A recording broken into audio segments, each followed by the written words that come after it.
Hello students, welcome to study face.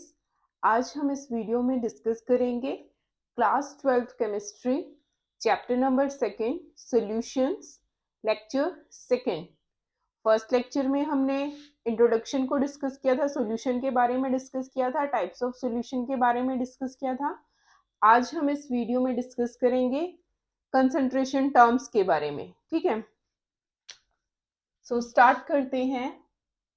Expressing, आज का जो हमारा टॉपिक है एक्सप्रेसिंग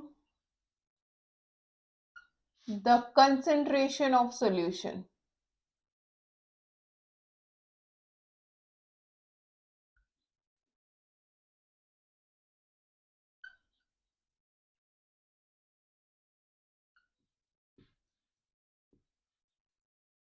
जो सॉल्यूशन और टाइप्स ऑफ सॉल्यूशन वाला टॉपिक हमने अपनी लास्ट वीडियोस में डिस्कस किया हुआ है, उसका लिंक आपको डिस्क्रिप्शन बॉक्स में मिल जाएगा। And now we start our second topic, expressing the concentration of the solution. ठीक है, फर्स्टली हमें पता होना चाहिए कि कंसंट्रेशन होती क्या है सॉल्यूशन की।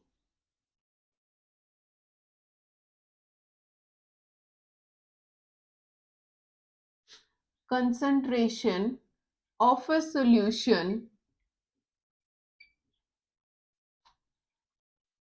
is defined as the amount of solute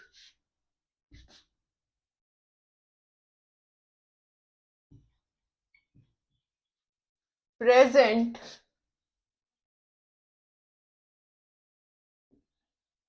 in a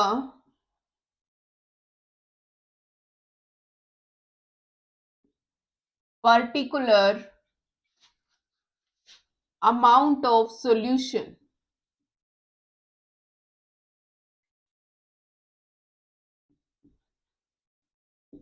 concentration क्या होता है कि एक पर्टिकुलर अमाउंट में हमारे पास सॉल्यूशन है, उसके अंदर कितना सोल्यूट प्रेजेंट है, कितना सोल्यूट उसके अंदर डिसॉल्व है, उसको हम क्या बोलेंगे, वो उस सॉल्यूशन की कंसंट्रेशन है। ठीक है, concentration of a solution is defined as the amount of solute present in a particular amount of a solution।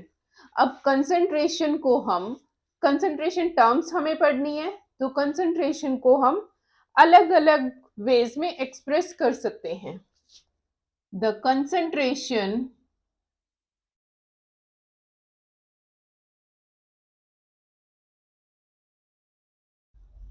Of a solution can be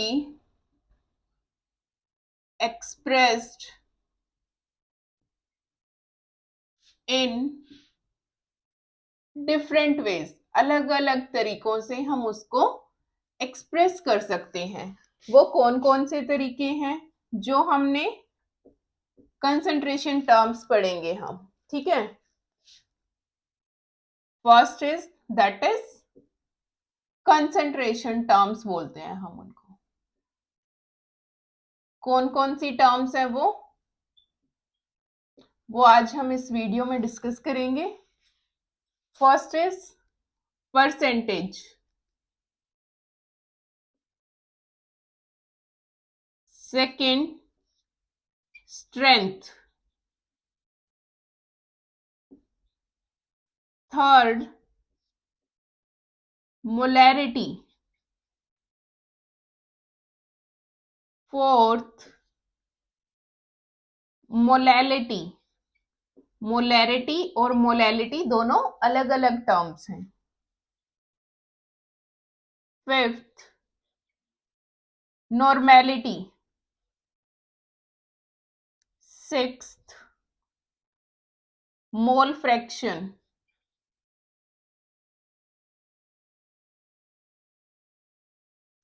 seventh mass fraction, and last one eighth parts per million। That is ppm। ये है हमारी concentration terms. इनके बारे में हम discuss करेंगे, एक एक को हम डिटेल में स्टडी करेंगे, ठीक है। सो स्टार्ट करते हैं हम।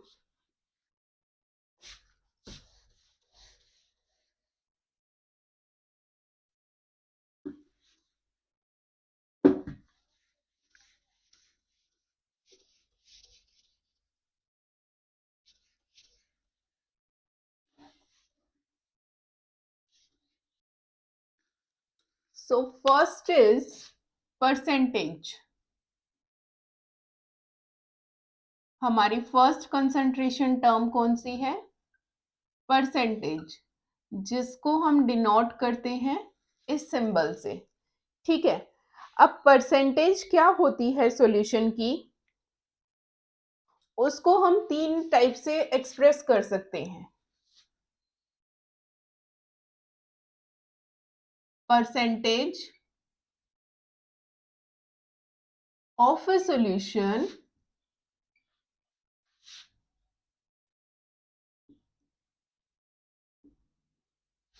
can be expressed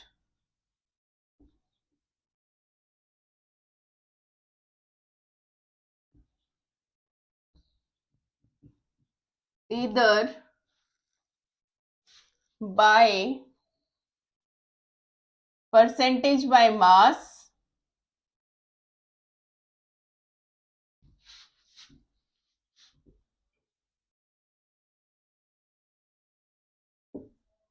percentage by volume,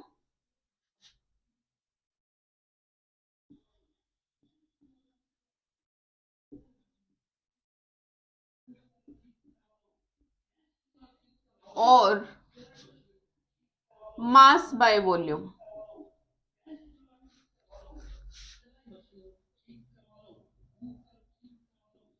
ठीक है, अब हम तीन मेथड से हम इसको एक्सप्रेस कर सकते हैं परसेंटेज को, percentage by mass, percentage by volume and mass by volume. अब हम निकालते हैं मास परसेंट ऑफ कंपोनेंट, कि अगर हमें किसी भी कंपोनेंट का मास परसेंट निकालना है, जो हम तीन ये पढ़ेंगे, percentage by mass, percentage by volume and mass by volume. ठीक है, अब हम तीनों को स्टडी करेंगे। फर्स्ट निकालते हैं हम मास परसेंट ऑफ कंपोनेंट।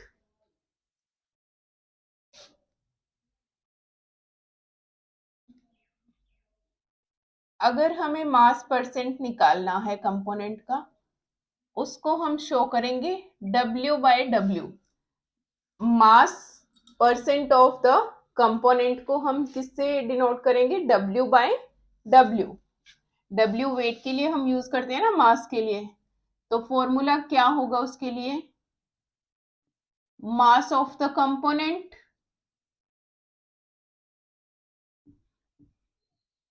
कंपोनेंट का mass divide by total mass of the solution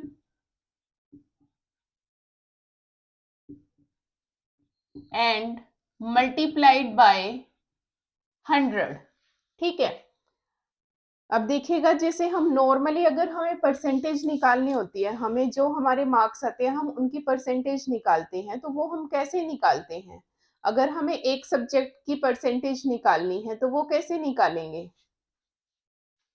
जैसे हमारे क्या होते हैं, 100 मार्क्स का पेपर है, ठीक है, उसमें से आपके आए हैं 70 मार्क्स, तो 70 डिवाइड बाय टोटल मार्क्स कितने हैं और मल्टीप्लाई उसको कर देते हैं हम 100 से। फिर इसको सॉल्व करके हम क्या निकाल लेते हैं? परसेंटेज निकाल लेते हैं। ऐसे ये है, इसमें हमें क्या करना है? मास परसेंट निकालना है। मास परसेंट के लिए क्या करेंगे? मास ऑफ द कंपोनेंट, कि मास कितना है उस कंपोनेंट का, divide by total mass of the component, mass of the component in solution, और मल्टीप्लाई कर देंगे 100 से, तो हमारा क्या निकल जाएगा? मास परसेंट ऑफ द कंपोनेंट। ठीक है, ऐसे ही अगर हमारे पास है ए कंपोनेंट है, एक हमारे पास है बी कंपोनेंट। ए कंपोनेंट का मास है हमारे पास WA और बी कंपोनेंट का मास है हमारे पास WB। ठीक है, तो अब हम निकालेंगे मास percent.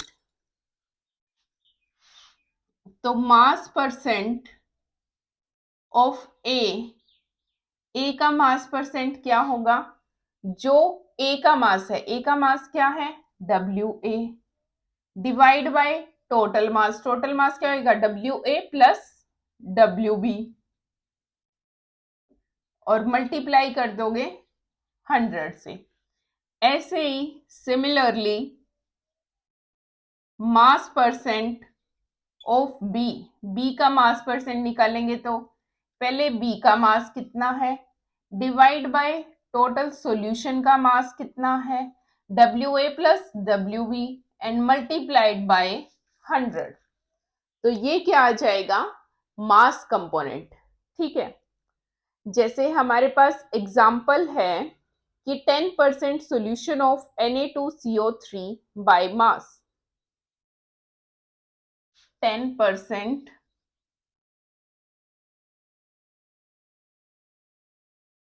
solution of Na2CO3 by mass. 10% solution दिया है हमें,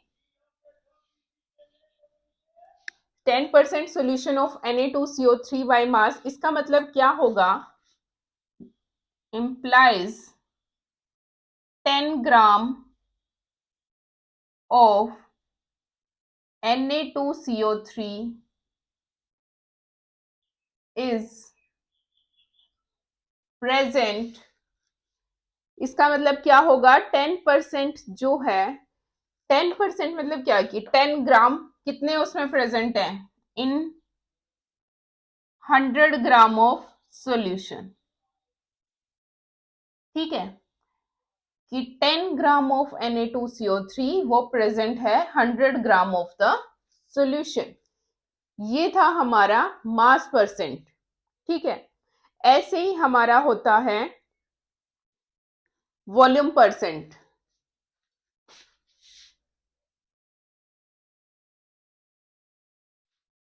अब करते हैं हम वॉल्यूम परसेंट का।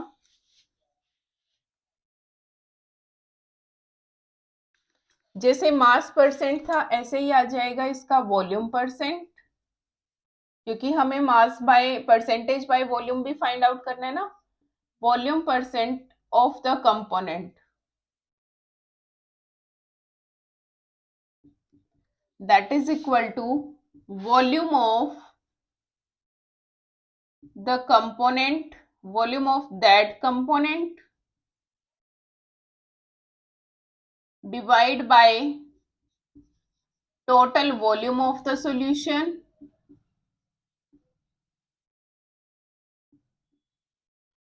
and multiplied by 100। ठीक है, ये क्या हो जाएगा? Volume percent. जैसे हमें दिया है एक ए कंपोनेंट है, जैसे हमने मास परसेंट में लिया था, एक बी कंपोनेंट है, उसका वॉल्यूम है VA, इसका वॉल्यूम है VB। तो वॉल्यूम परसेंट ऑफ ए का वॉल्यूम परसेंट क्या होगा? फर्स्ट का वॉल्यूम जो ए का वॉल्यूम है डिवाइड बाय दोनों का वॉल्यूम, सॉल्यूशन का वॉल्यूम क्या है, एंड मल्टीप्लाइड बाय 100। ऐसे ही similarly volume percent of B का वॉल्यूम परसेंट क्या आएगा? VB डिवाइड बाय बी का वॉल्यूम कितना है डिवाइड बाय सॉल्यूशन का वॉल्यूम, ए का वॉल्यूम और बी का वॉल्यूम एंड मल्टीप्लाइड बाय 100। ये क्या हो जाएगा? हमारा volume percent of the component. ठीक है, अब ऐसे ही जैसे हमने इसका एग्जाम्पल लिया था, for example 10% solution of Na2CO3 by volume, इसमें था मास और इसमें आ जाएगा वॉल्यूम। अगर हमें ये दिया है तो इसका मतलब क्या है, that mean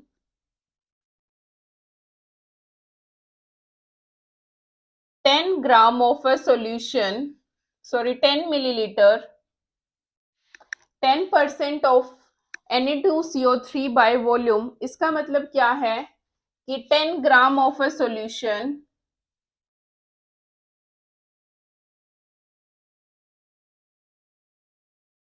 10 milliliter of Na2CO3 is present in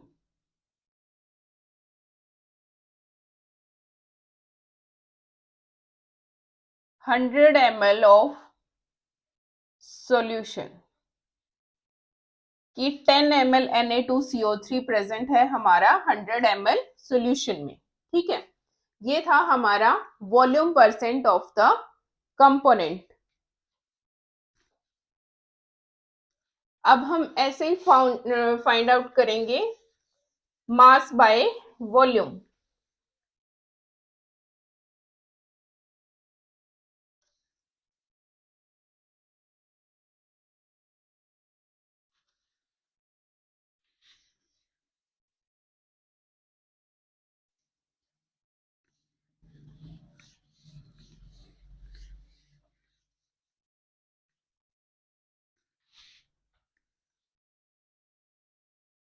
अब हम करते हैं, हमने क्या कर लिया, परसेंटेज बाय मास भी कर लिया, परसेंटेज बाय वॉल्यूम भी कर लिया।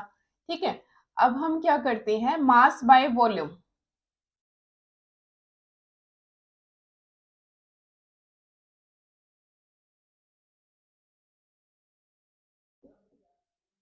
Percent of the component,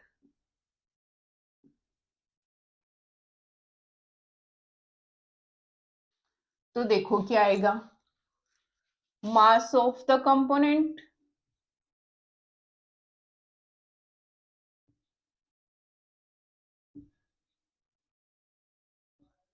divide by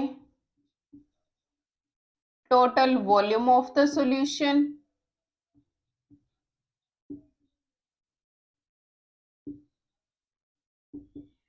and multiplied by 100। इसको हम, ये क्या था हमारा mass by volume percent of the component. ठीक है, अब देखिएगा इसको हम किससे डिनोट करते हैं, मास को हम W से डिनोट करते हैं, वॉल्यूम को हम V से डिनोट करते हैं, तो इसको हम डिनोट करेंगे W बाय V से।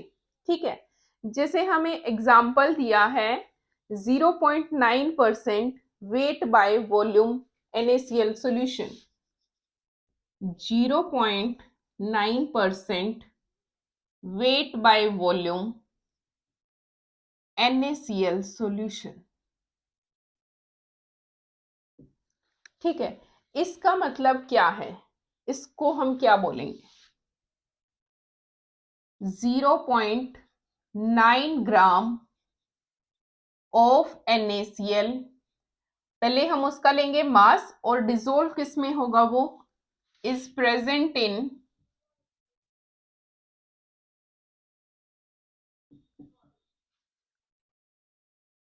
100 ml ऑफ द सॉल्यूशन। ठीक है, ये था हमारा mass by volume percent of the component. इसके हमने तीनों पार्ट्स कर लिए, परसेंटेज बाय मास और percentage by volume and mass by volume. ठीक है,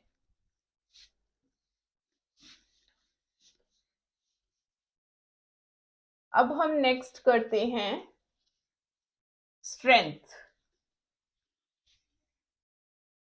नेक्स्ट कंसंट्रेशन टर्म है हमारी स्ट्रेंथ।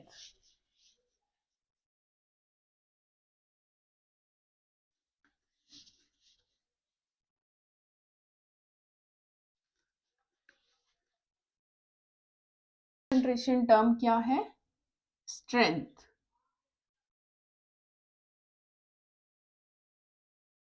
स्ट्रेंथ क्या होती है,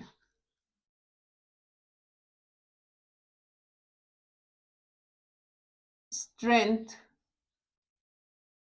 of the solution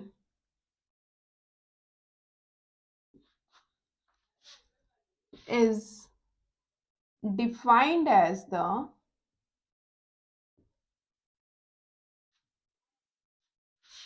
amount of solute in grams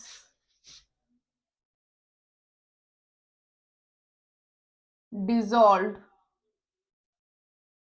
per liter of the solution.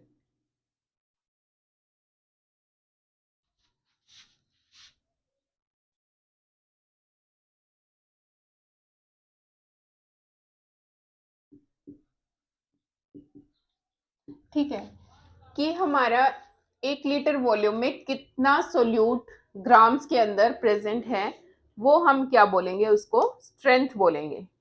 ठीक है, अब देखिएगा फॉर्मूला, देखिएगा इसका क्या होता है। Strength of the solution is equal to mass of solute in grams,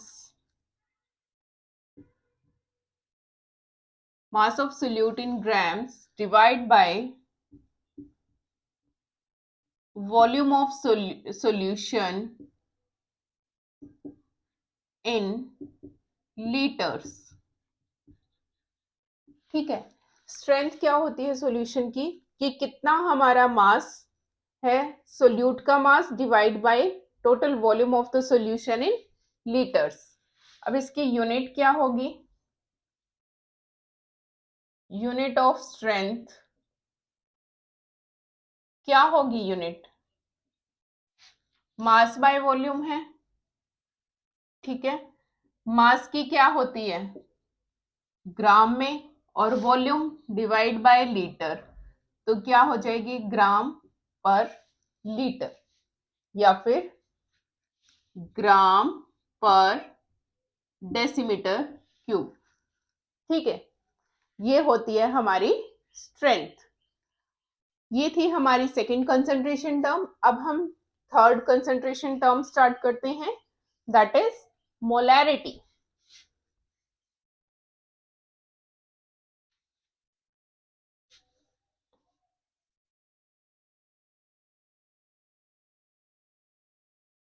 जो ये हमारी कंसंट्रेशन टर्म्स हैं, इनसे आपके थ्योरेटिकल क्वेश्चंस भी आ सकते हैं और न्यूमेरिकल भी आ सकते हैं।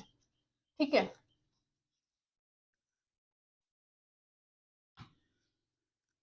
the third concentration term is molarity। Molarity क्या होता है,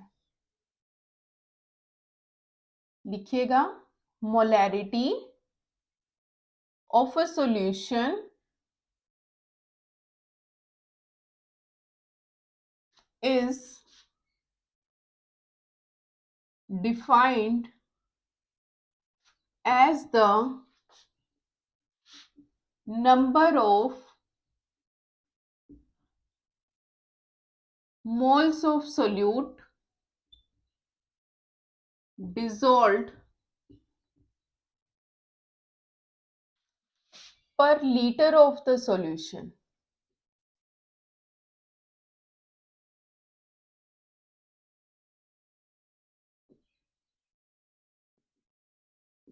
molarity of a solution is defined as the, molarity को कैसे हम डिफाइन करेंगे, उसमें था हमारा मास ऑफ सोल्यूट स्ट्रेंथ में, और इसमें क्या आएगा, number of moles of solute dissolved per litre of the solution. ठीक है, इसको डिनोट किससे करेंगे, it is denoted by capital M. इसको हम किससे डिनोट करेंगे, कैपिटल एम से। ठीक है, मोलैरिटी का फॉर्मूला क्या होगा,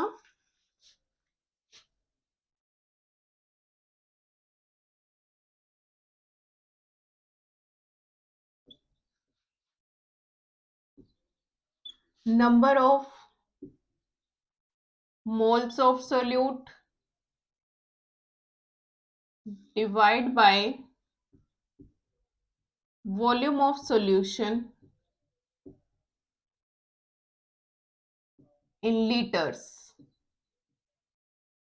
ठीक है, number of moles of solute divide by volume of the solution in litre, ये होता है हमारा मोलैरिटी का फॉर्मूला।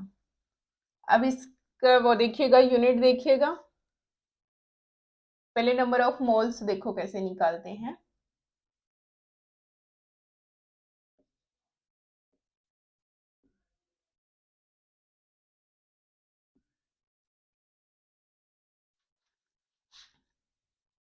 गिवन मास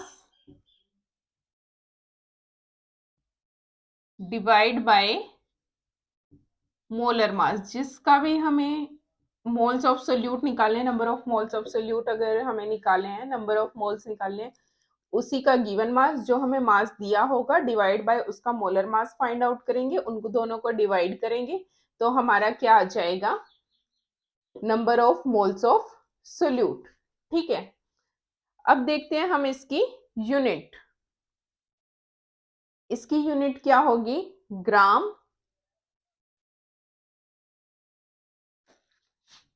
मास की यूनिट ग्राम, मोलर मास की ग्राम, मोल, इसकी यूनिट क्या हो जाएगी फिर, ये कैंसिल, ग्राम पर मोल होती है इसकी मोलर मास की, ये कैंसिल हो जाएगी तो ऊपर क्या बच जाएगा, मोल। ठीक है, अब देखते हैं हम मोलैरिटी की unit, unit of molarity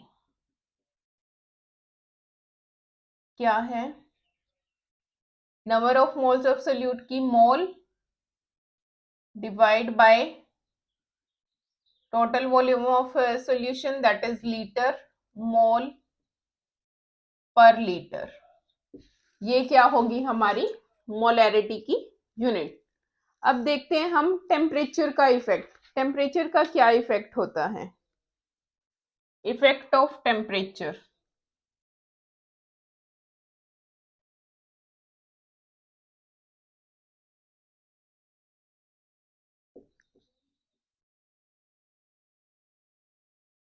molarity of the solution decreases with the increase in temperature। जैसे जैसे हम टेम्परेचर को इंक्रीज करेंगे हमारी मोलैरिटी क्या है, वो डिक्रीज होती जाएगी। ठीक है, मोलैरिटी डिक्रीज होती जाएगी, ये था हमारा मोलैरिटी का कंसेप्ट। अब हम इसमें करते हैं मोलैरिटी वाले में ही एक न्यूमेरिकल करते हैं कि कैसे हम मोलैरिटी को फाइंड आउट करते हैं। ठीक है,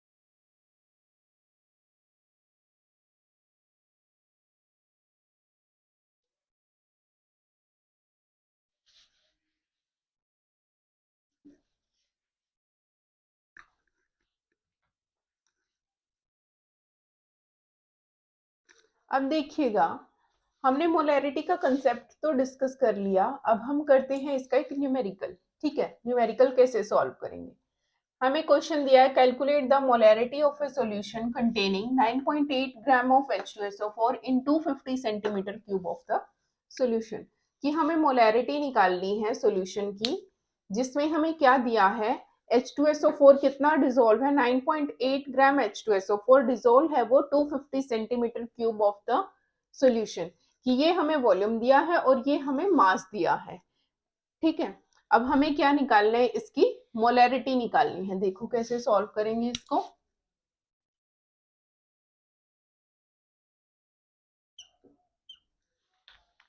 मास ऑफ H2SO4 डिसॉल्व, कि कितना H2SO4 डिसॉल्व है, दैट इज 9.8 ग्राम। ठीक है, अब वॉल्यूम कितना दिया है, volume of the solution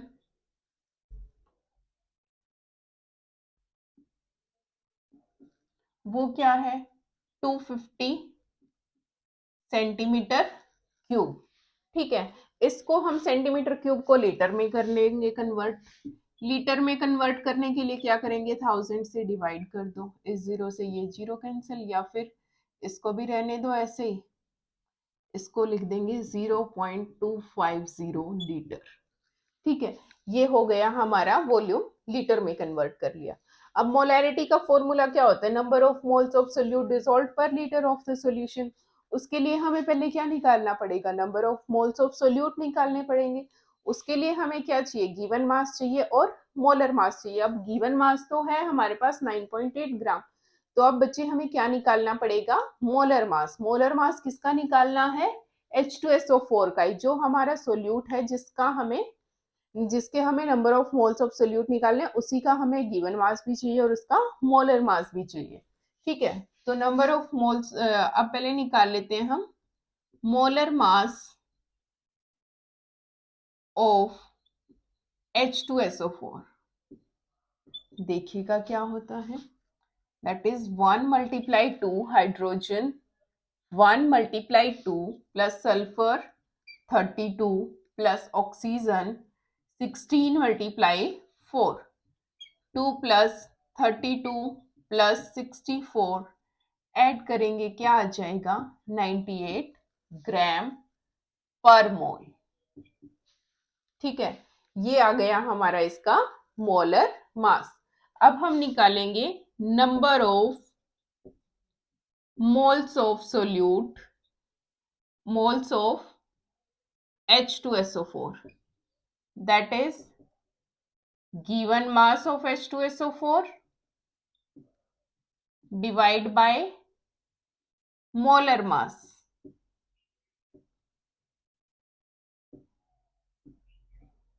given mass क्या है, 9.8 ग्राम, डिवाइड बाय मोलर मास क्या है, 98 ग्राम पर मोल, ग्राम से ग्राम कैंसिल, ये क्या बन जाएगा, 98 अपॉन 98, और इस पॉइंट के नाम का नीचे आ जाएगा 10। ये मोल इनवर्स है तो ऊपर जाके मोल, 98 से 98 cancel, that is equal to 1/10, that is equal to 0.1 mole. ठीक है, ये आ गए हमारे number of moles of solute.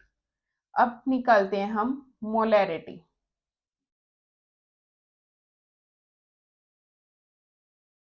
Of the solution. वो क्या होता है, number of moles of solute divide by volume of solution.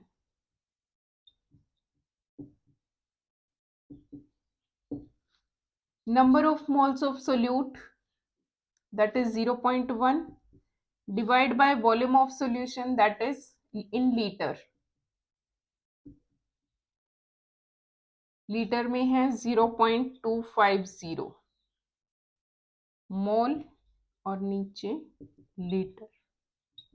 अब देखो ये क्या बन जाएगा, डेसिमल रिमूव करेंगे 1/10, इसका डेसिमल रिमूव करेंगे 250 यहाँ पे, और ऊपर चला जाएगा 1000। इस जीरो से ये जीरो कैंसिल, इस जीरो से ये जीरो कैंसिल, 5 2 जा 10, 5 5 जा 25, दैट इज 2/5। इसको सॉल्व करेंगे, क्या आएगा, डिवाइड करेंगे 0.4 मोल पर लीटर। ठीक है, ये था हमारा न्यूमेरिकल मोलैरिटी का। ऐसे हमें मोलैरिटी फाइंड आउट करनी है, बहुत ही सिंपल तरीका है। पहले मोलर मास निकालो, फिर number of moles of solute निकालो, फिर मोलैरिटी निकाल दो। ठीक है,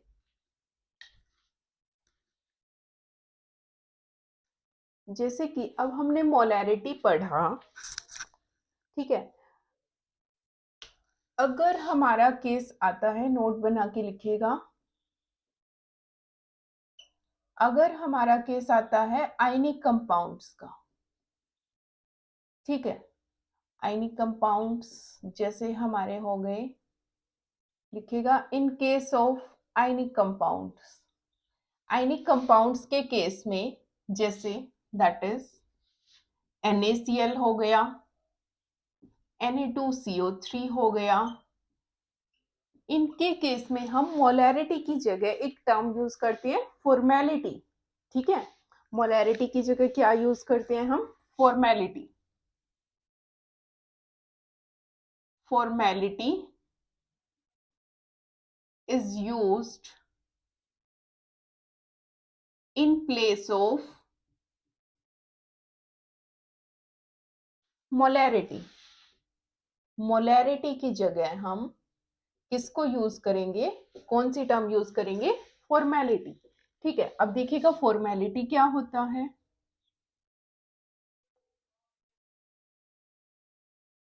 formality of a solution is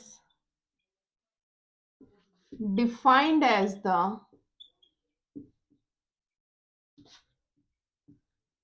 number of gram formula mass of solute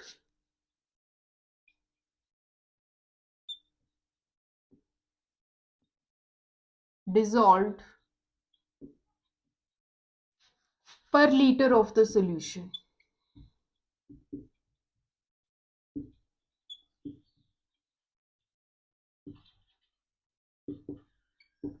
ठीक है। फॉर्मेलिटी को हम कैसे डिफाइन करेंगे, formality of a solution is defined as the number of gram formula mass of solute dissolve per litre of the solution, वही molarity है लेकिन इसमें क्या आ जाएगा, number of gram formula mass, वही मास ऑफ सोल्यूट निकालते हैं, number of moles of solute निकालते हैं, इसमें आ जाएगा number of gram formula mass of the solute, ठीक है।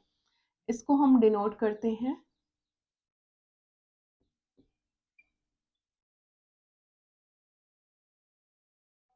It is denoted bye F, ठीक है। इसको हम किससे डिनोट करते हैं, F से।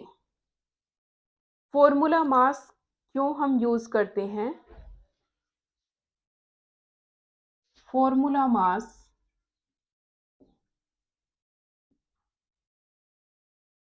is used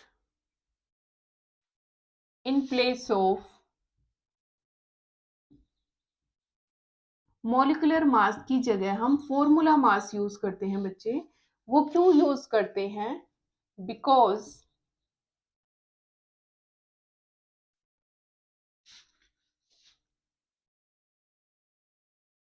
आयनिक कंपाउंड्स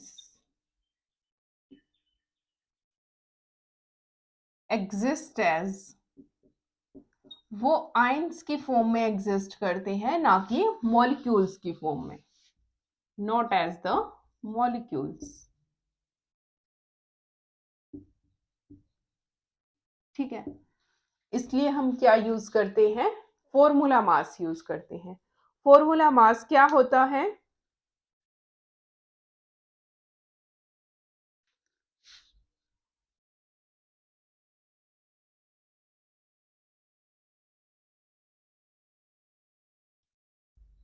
अब बात करते हैं हम फॉर्मूला मास की। फॉर्मूला मास क्या होता है, sum of atomic mass of the atoms in the formula of the compound, formula mass of a compound is the sum of atomic mass of the compound in the